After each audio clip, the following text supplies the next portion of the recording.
Hello दोस्तों, नमस्कार। आपका चैनल एडू प्ले विथ ऋषि में स्वागत है। मैं ऋषि कुमार आप लोगों का बीच एक बार फिर से उपस्थित हूँ।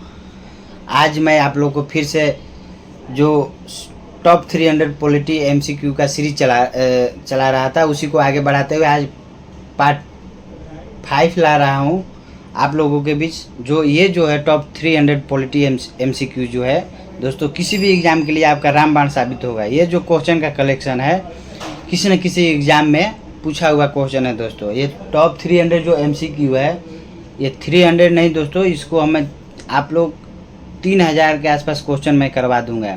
केवल आप टोटल वीडियो आप लोग देख लीजिए दोस्तों पूरा। ये जो है सभी प्रतियोगी परीक्षाओं के लिए बहुत महत्वपूर्ण है क्वेश्चन। मैं क्वेश्चन के साथ पूरा एक्सप्लेनेशन कर रहा हूँ दोस्तों।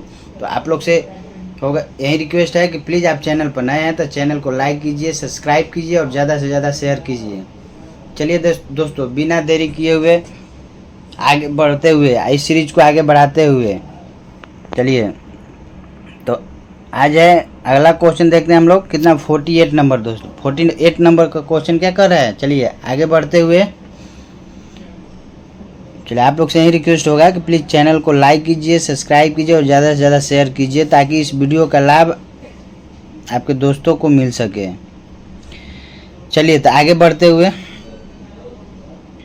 और दोस्तों आप शुरू से वीडियो देखिए। ये जो सीरीज है 300 टॉप एमसीक्यू जो करा रहे हैं पॉलिटी का, आपका सारा वीडियो प्ले लिस्ट में जाकर आप वहाँ से भी देख सकते हैं, या हर वीडियो के डिस्क्रिप्शन में मैं लिंक दे दिया हूँ, आप वहाँ से भी सारा पार्ट देख सकते हैं। आज जो है 5वां पार्ट है। चलिए तब आगे बढ़ते हुए, कह रहा है 48 नंबर क्वेश्चन कह रहा है। देखिए कह रहा है 48 नंबर का क्वेश्चन कि भारत के राष्ट्रपति को पद से हटाया जा सकता है किसके द्वारा। लोकसभा, संसद, प्रधानमंत्री, मुख्य न्यायाधीश। तो भारत के राष्ट्रपति को पद से हटाया जा सकता है किसके द्वारा दोस्तों, संसद के द्वारा। को पद से संसद द्वारा हटाया जा सकता है। और किस परिस्थिति में उन लोग को हटाते हैं, राष्ट्रपति को हटाया जा सकता है, तो जब वह संसद के किसी भी सदन में क्या है, राष्ट्रपति को अगर जब संविधान के प्रावधानों का उल्लंघन अगर कर रहे हो, ऐसा प्रतीत हो, तो आप जो भी हैं संसद के किसी भी सदन में महाभियोग लगाया जा सकता है। ठीक है, और राष्ट्रपति को महाभियोग लगाने से 14 दिन पहले उनको सूचना देना रहता है, ठीक ना। और उस सदन में 1/4 सदस्यों का हस्ताक्षर होना चाहिए, तभी महाभियोग जो है संसद में पेश किया जाएगा। और संसद के जिस सदन में महाभियोग पेश किया जाएगा, वहाँ उस सदन में कम से कम 2/3 सदस्यों द्वारा पारित होना चाहिए, ठीक ना। अगर जिस सदन में पेश किया जाता है उस सदन में 2/3 सदस्यों द्वारा पारित होना चाहिए। और इसके बाद जब दूसरा सदन में जाएगा, उसमें भी 2/3 सदस्यों के द्वारा क्या होना चाहिए, पारित होना चाहिए। जैसे इन दोनों सदन में पारित हो गया तो राष्ट्रपति जो है अपना पद छोड़ देंगे, ठीक है। अब महाभियोग की प्रक्रिया कहाँ से लिया गया है, अमेरिका से लिया गया है। अनुच्छेद 61 में महाभियोग की प्रक्रिया का उल्लेख किया गया है। क्लियर है, अनुच्छेद 61 में महाभियोग की प्रक्रिया का उल्लेख किया गया है। महाभियोग जो है कहाँ से लिया गया है, अमेरिका के संविधान से लिया गया है। महाभियोग के समय जो है संसद जो अर्ध न्यायिक संस्था की तरह कार्य करती है, ठीक है। और राष्ट्रपति को कभी भी हटा सकते हैं तो महाभियोग द्वारा ही हटा सकते हैं। जब लगे कि नहीं संविधान का उल्लंघन हो रहा है, तो किसी भी संसद के किसी भी सदन में महाभियोग लाया जा सकता है, ठीक है। जिस सदन में लाया जाएगा 2/3 बहुमत से पास होना चाहिए। क्लियर। चलिए तो नेक्स्ट क्वेश्चन देखते हैं, 49 नंबर का क्वेश्चन। इसका आंसर क्या हो जाएगा, संसद हो जाएगा। क्लियर। अगला क्वेश्चन कर रहा है, सर्वोच्च न्यायालय ने निजता के अधिकार को संविधान के किस मूलभूत अधिकार के अधीन रखा है। देखिए करा है, सर्वोच्च न्यायालय ने निजता के अधिकार को संविधान के मूलभूत अधिकार के अधीन रखा है, किस अनुच्छेद के तहत। देखिए दोस्तों, निजता के जो अधिकार है, जो संविधान के अनुच्छेद 21 के अंतर्गत रखा गया है, ठीक है। इसके अंतर्गत अनुच्छेद 21 के अंतर्गत रखा गया है। अनुच्छेद 21 में क्या है, प्राण एवं दैहिक स्वतंत्रता है ना जी। प्राण एवं दैहिक स्वतंत्रता द्वारा स्थापित प्रक्रिया द्वारा वंचित किया जा सकता है, ठीक है, अन्यथा नहीं। तो निजता का अधिकार जो है संविधान के किस अनुच्छेद में सर्वोच्च न्यायालय ने मूलभूत अधीन रखा है, तो अनुच्छेद 21 के तहत। अनुच्छेद 21 क्या बताता है, प्राण एवं दैहिक स्वतंत्रता के बारे में बताता है। ठीक। अनुच्छेद 21 को सुप्रीम कोर्ट ने विस्तार किया था और बताया था क्या चीज कि मान सम्मान के साथ जीना, स्वच्छ वायु, जल, पर्यावरण आदि को सब इसी के अंतर्गत रखा हुआ है। ठीक है, क्लियर है। अनुच्छेद 20 और 21 जो है किसी भी हालत में क्या होता है, निलंबित नहीं होता है। आपको बताए थे पिछले लेक्चर में कि जब भी इमरजेंसी लागू हो या कोई भी स्थिति हो तो अनुच्छेद 20 और 21 को छोड़ के कोई भी माने 20-21 को छोड़ के बाकी सब आपका मौलिक अधिकार जो निलंबित हो सकता है, लेकिन 20 और 21 नहीं होता है। क्लियर है। चलिए नेक्स्ट क्वेश्चन देखते हैं। 50 नंबर कर संस्थाएं और संघ बनाने का अधिकार किस प्रकार का अधिकार है।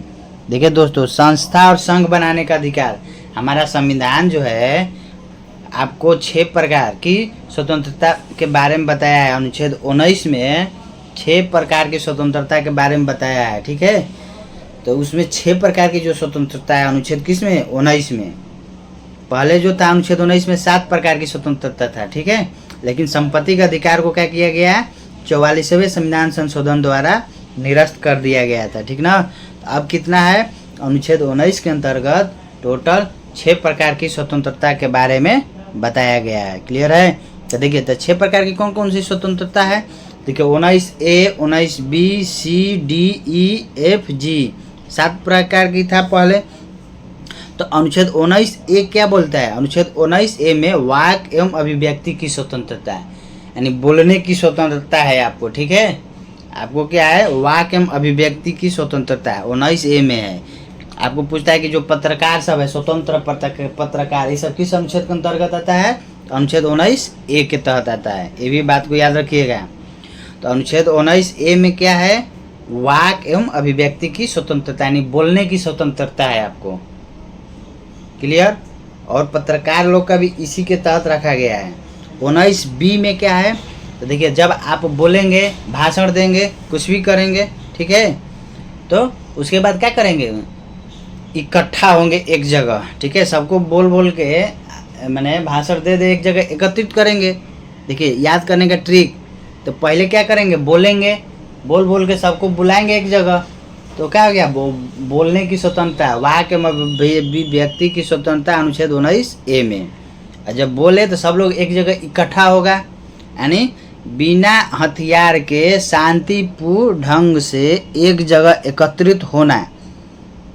यानी एकत्रित होना मतलब क्या है, धरना प्रदर्शन करोगे कुछ भी, तो ये क्या है, 19B के अंतर्गत है। ठीक है, शांतिपूर्वक बिना किसी हथियार के धरना प्रदर्शन करना या एकत्रित होना, ये सब क्या है, अनुच्छेद 19B में है।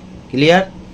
तो जब आप एकत्रित होगे, धरना प्रदर्शन करोगे, तो कोई ना कोई क्या होगा, एक संगठन से जुड़ा हुआ रहेगा, तो संघ या संगठन बनाने की स्वतंत्रता जो है 19C में है। क्लियर।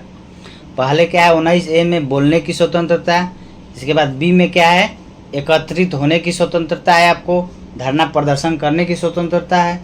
19C में क्या हो जाएगा, तो संघ या सभा संगठन बनाने की स्वतंत्रता है। क्लियर। C में जब संगठन बना लिए तो अब देश में घूम घूम के प्रचार करेंगे ना जी। तो 19D में क्या हो जाएगा कि भारत के किसी भी एरिया में आप घूम सकते हैं, यानी यातायात करने का अधिकार है। ठीक है, भारत के किसी भी जगह पे आप घूम सकते हैं। यह जो हो गया किस में हो गया, 19 के D में। क्लियर। अब क्या है, जब घूमे पूरा देश में तो अब सोचेंगे कहीं आपको जगह मन रम गया तो वहाँ रहने की कोशिश करेंगे। तो 19E में क्या है कि भारत के किसी भी जगह पर निवास करने की स्वतंत्रता है। क्लियर है, भारत के किसी भी जगह पर निवास करने की स्वतंत्रता किसमें, 19D में। और 19E में है जो निवास करने की स्वतंत्रता है। 19F जो है निरस्त कर दिया गया है, जो संपत्ति से रिलेटेड था 44वें संविधान संशोधन द्वारा। और 19G क्या है, तो देखिए जब निवास कर लिए, मान लीजिए कहीं जाके आप बस गए, वहाँ पर आप सोचेंगे अपना रोजी रोटी के लिए कहीं कुछ बिजनेस करें, कारोबार करें, तो 19G जो बताता है कि पेशा या कारोबार करने की स्वतंत्रता है, बिजनेस करने की स्वतंत्रता आपको 19G में है। याद हुआ दोस्तों? देखिए 19 में आपको पहले जो था 7 प्रकार की स्वतंत्रता के बारे में बताया गया था, लेकिन 44वें संविधान संशोधन द्वारा संपत्ति का जो अधिकार था उसको हटा दिया गया। तो अब कितने हैं? 19 में 6 प्रकार के स्वतंत्रता के बारे में बताया गया है। कौन कौन है आपका? तो 19A पहले क्या है? बोलने की वाक एवं अभिव्यक्ति की आज़ादी, यानी बोलने की स्वतंत्रता, और पत्रकार लोग को भी इसी अनुच्छेद के अंतर्गत रखा गया है। 19B क्या है? तो बोले इसके बाद क्या करेंगे? शांतिपूर्व बैठ के धरना प्रदर्शन करने की स्वतंत्रता या एकत्रित होने की स्वतंत्रता। और 19C क्या हो गया? सभा या संगठन बनाने की स्वतंत्रता। 19D क्या हो गया? तो देश में कहीं भी घूमने की स्वतंत्रता। सभा बना लोगे तो उसको प्रचार प्रचार करेंगे ना जी, घूम घूम के। 19E क्या हो गया? तो कहीं निवास करने की स्वतंत्रता भारत के अंदर। 19E क्या है?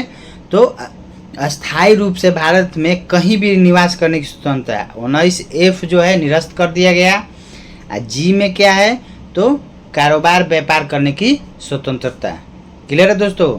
तो देखिए आप लोग को क्या बताए थे हम पिछले लेक्चर में कि हमारा जो अनुच्छेद है कौन कौन?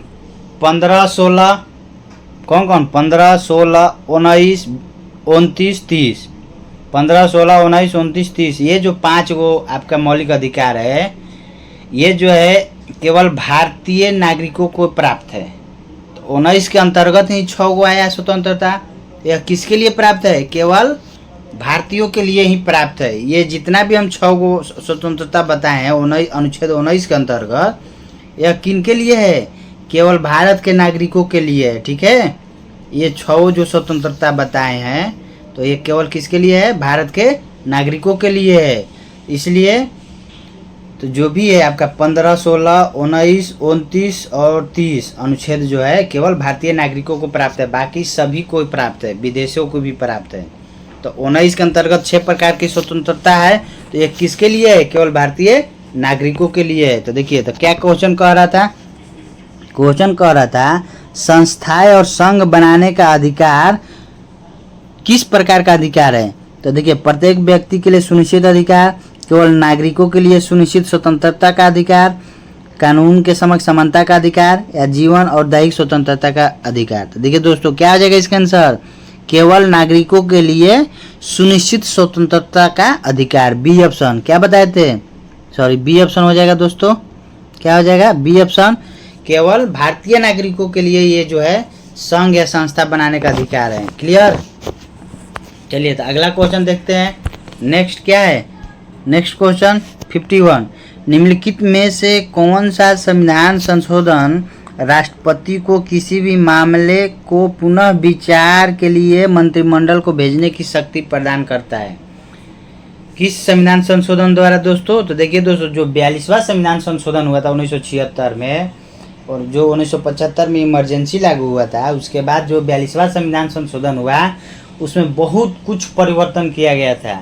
इसलिए 42वां संविधान संशोधन को हम लोग मिनी कॉन्स्टिट्यूशन बोलते हैं। ठीक है, तो 42वां संविधान संशोधन में जो चीज़ कमी रह गया था उसी को दूर करने के लिए 44वां संविधान संशोधन किया गया था 1978 में। ठीक ना?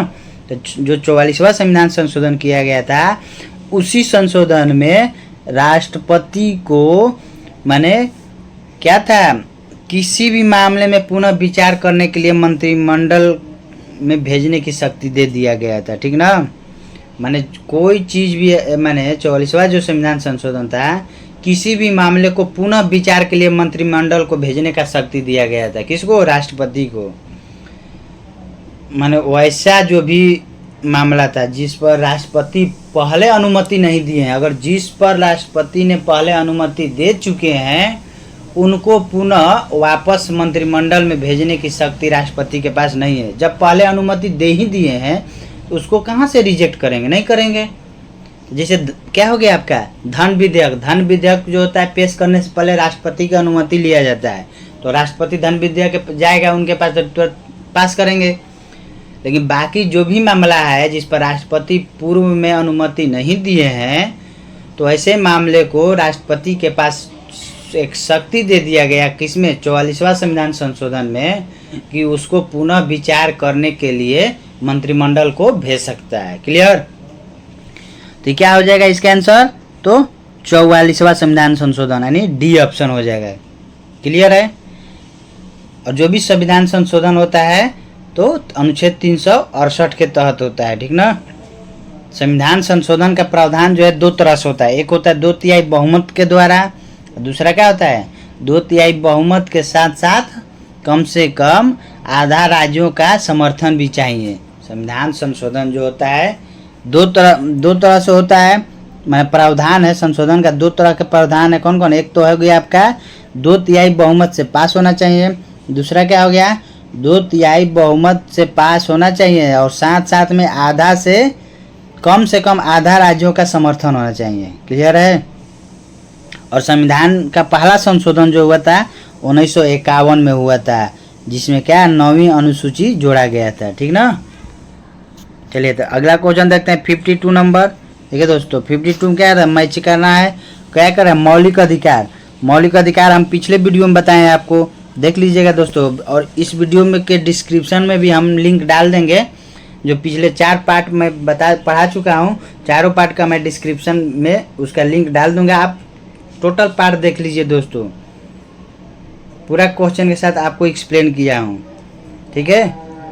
और आप लोग से रिक्वेस्ट होगा कि चैनल को लाइक कीजिए, सब्सक्राइब कीजिए और शेयर कीजिए दोस्तों। चलिए तो अगला क्वेश्चन है मौलिक अधिकार। तो देखिए मौलिक अधिकार जो है कहाँ से लिया गया था?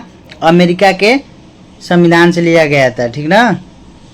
अमेरिका के अधिकार पत्र से लिया गया था। राज्य के नीति निर्देशक तत्व, राज्य के नीति निर्देशक तत्व कहाँ से लिया गया है? आयरलैंड से।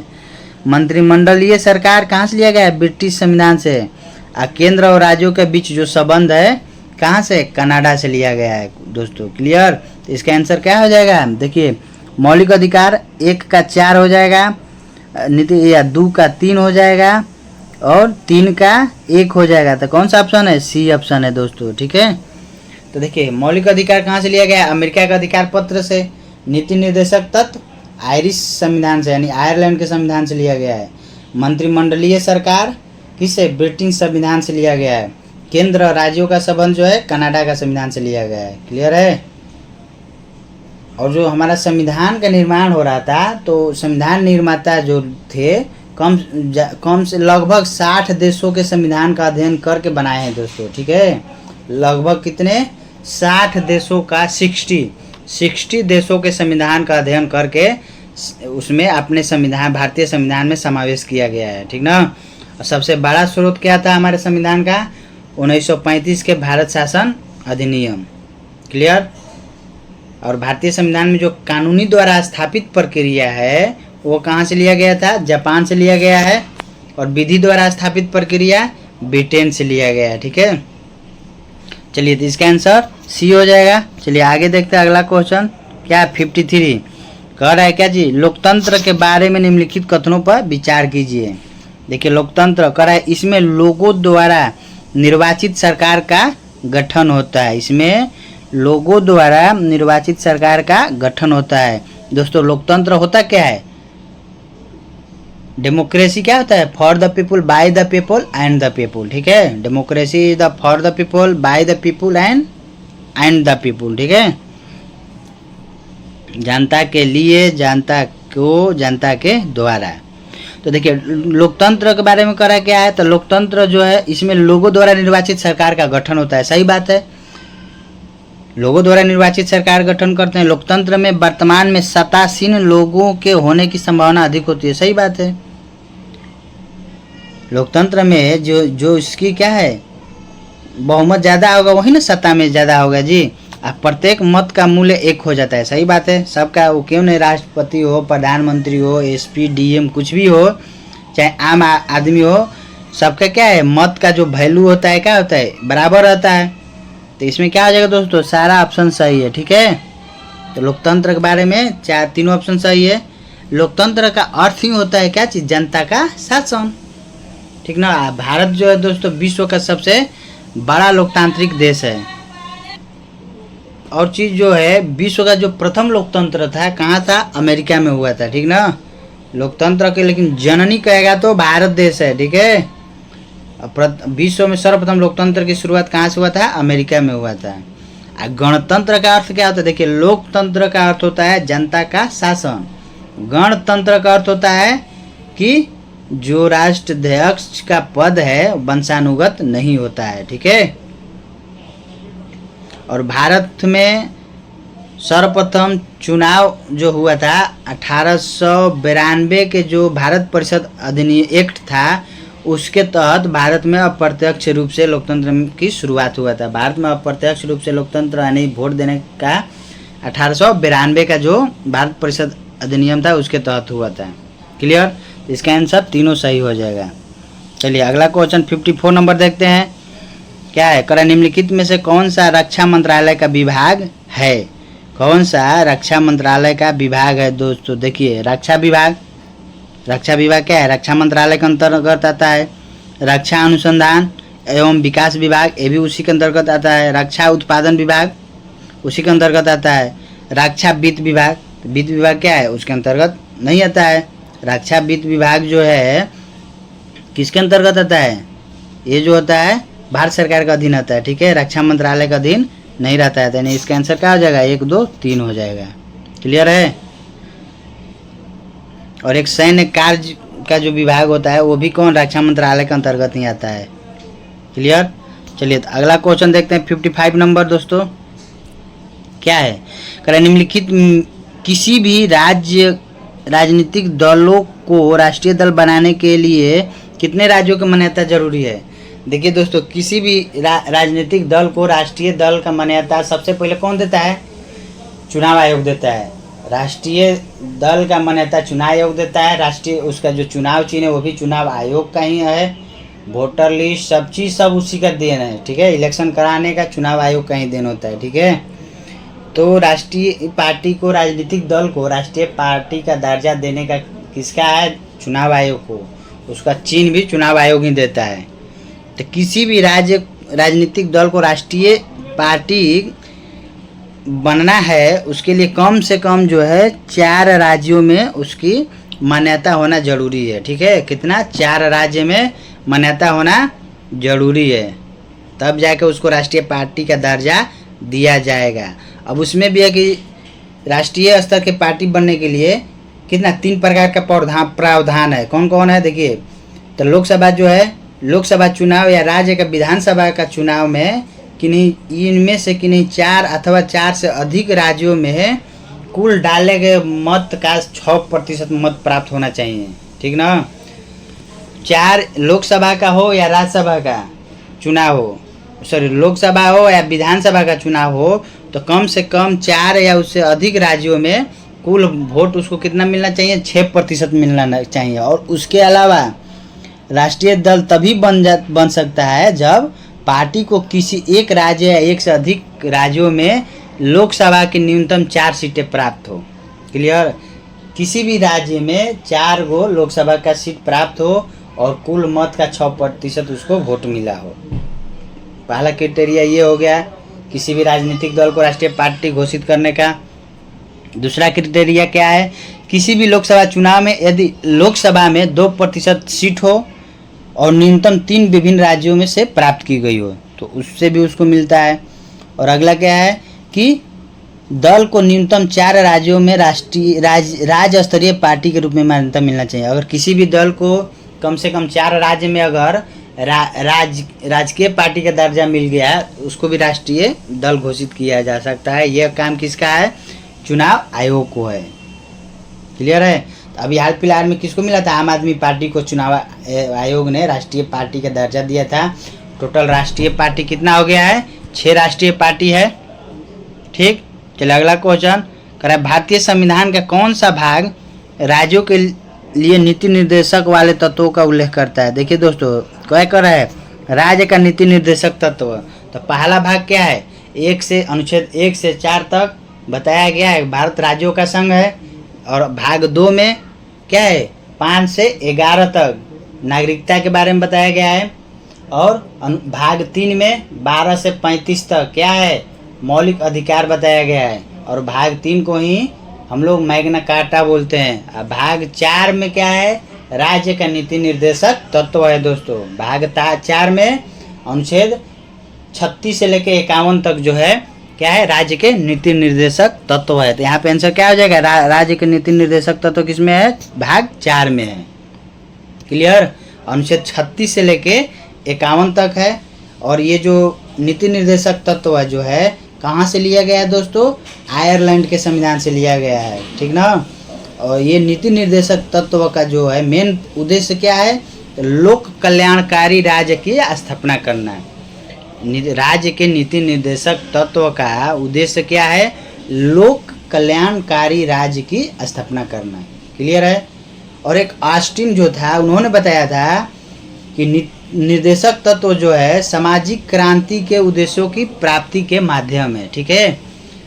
जो आपका ऑस्टिन जो था क्या बोला था, ग्रेनविल ऑस्टिन, उन्होंने कहा था कि निर्देशक तत्व जो है सामाजिक क्रांति के उद्देश्यों की प्राप्ति का माध्यम है, ठीक ना। तो नीति निर्देशक तत्व जो है क्या है, भारतीय संविधान का सामाजिक आर्थिक दर्शन भी है। ये भी कह सकते हैं। केटी साहब बोले थे नीति निर्देशक तत्व के बारे में कि राज्य के नीति निर्देशक सिद्धांत एक ऐसा चेक है जो बैंक की सुविधा अनुसार अदा किया जा सकता है। ठीक है। केटी शाह क्या बोले थे, जो नीति निर्देशक तत्व जो है एक ऐसा चेक है जिसको हम क्या कर सकते हैं, बैंक के सुविधा अनुसार अदा किया जाएगा। ये किसने बोला था, केटी शाह ने बोले थे। और नीति निर्देशक तत्व जो है क्या है आपका भाग 4 में है, अनुच्छेद 36 से लेके 51 तक है। क्लियर। ये आपका अनुच्छेद क्या हो जाएगा आंसर इसका, अनुच्छेद 4 डी ऑप्शन। क्लियर। तो चलिए दोस्तों आज यही पर रखते हैं, फिर मिलते हैं नेक्स्ट वीडियो में। और आप लोग से रिक्वेस्ट होगा प्लीज़ चैनल पर आप लोग नए हैं तो चैनल को लाइक कीजिए, सब्सक्राइब कीजिए और ज़्यादा से ज़्यादा शेयर कीजिए। और दोस्तों ये आपका मैं 5वां पार्ट बता रहा हूँ, आज बताया हूँ। और आपका वीडियो के डिस्क्रिप्शन में मैं टोटल 4 पार्ट का भी लिंक दे दूँगा। आप टोटल पार्ट देखिए और पॉलिटी का एक भी क्वेश्चन आपका नहीं छूटेगा दोस्तों। चलिए दोस्तों आज यहीं पर रखते हैं, धन्यवाद।